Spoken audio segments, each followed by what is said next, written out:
General Hospital spoilers reveal family closeness, family squabbles, complicated love lives, and so much more. You won't want to miss a moment of this exciting new episode. Willow, Caitlin McMullen, is finally ready for that very long-awaited bone marrow transplant after all this time receiving chemo and isolation. Nina, Cynthia Watrous, is keeping her distance as she was asked and not horning in on Willow's time with the new family she just married into.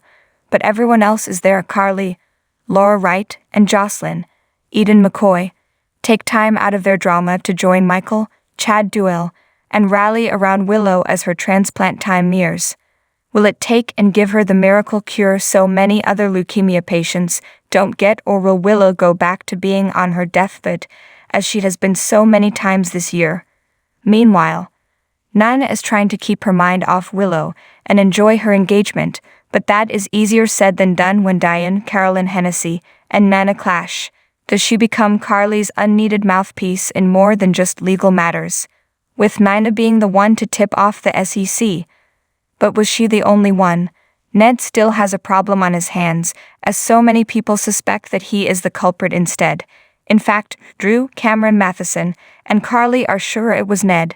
While Drew grows suspicious about how this SEC mess happened, Ned, Wally Kurth, once again pleads with Olivia, Lisa Locicero, to believe that he is not the informant here. Anna, Finola Hughes, really wants to talk to Robert, Tristan Rogers, after the discussion they had last week. Holly, Emma Sams, dropped by the next day, and Anna still has no idea what ultimately happened with her quest to make some cash.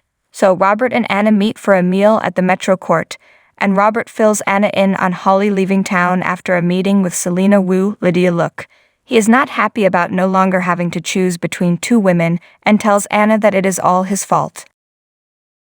Pity poor Carly Spencer and Drew on General Hospital.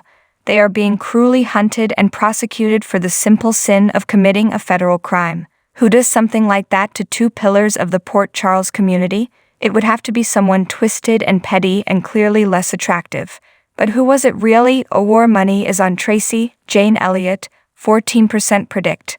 Not only is Tracy not in love with Carly, Laura Wright, the way the rest of the town seems to be, but she is also one of the few people smart enough to pull it off. And was it a coincidence that she popped back into town on the same day Carly and Drew, Cameron Matheson, got the cuffs slapped on them? It's Tracy for the win. Then again, an almost equal 16% don't really care who did it. It doesn't matter because this isn't a frame-up. Carly and Drew did actually commit fraud and insider trading. It's not a witch hunt, it's justice. We realize Port Charles isn't familiar with the concept, but at least the feds are.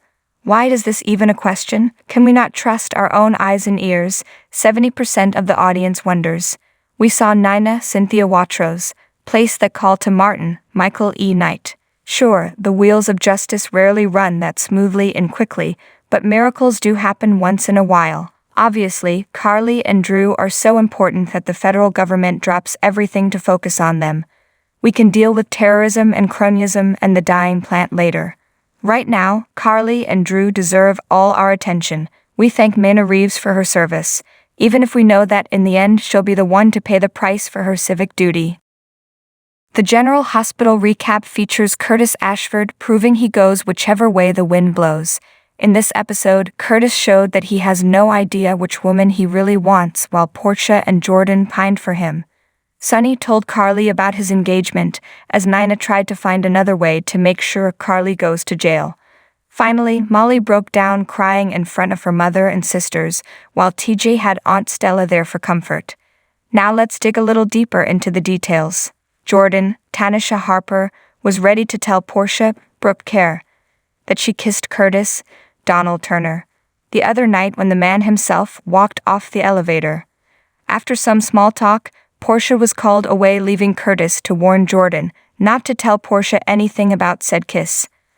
Anna, Finola Hughes, also happened to be in the hospital for her phlebotomy, so Jordan confided in her friend rather than her frenemy. Anna wondered what Jordan and Curtis's kiss meant, but not even Jordan knew. Anna tried to give the best diplomatic advice, but Jordan felt this was an impossible situation in which someone would get hurt. Meanwhile, Curtis finally decided to have a talk with his wife.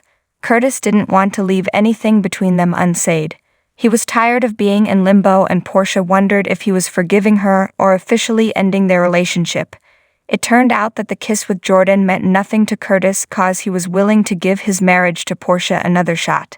He wanted to take things slow, so he'd be moving into the guest bedroom at first, but that was good enough for Portia for now. Sonny, Morris Bernard, wanted a chance to tell Carly, Laura Wright, about his engagement, but first, he had to spend some time with Donna. When Donna left the kitchen, Carly told Sonny she already knew his news cause she was at the Metro Court and saw him and Naima, Cynthia Watrous, celebrating the night before. Carly pretended not to be bothered, but Sonny insisted that they talk. He was worried that the SEC was going after Carly to get to him. Carly still believed that Ned was the culprit, but also explained that Diane wanted her to give the feds evidence against Sonny. Surprisingly, he told her to do it and he'd just fight the charges. Carly was completely against the idea but was considering turning on Drew. Nina told Ava, Maura West. The only way she knew of to get Carly out of her life was to make sure the SEC charges would stick.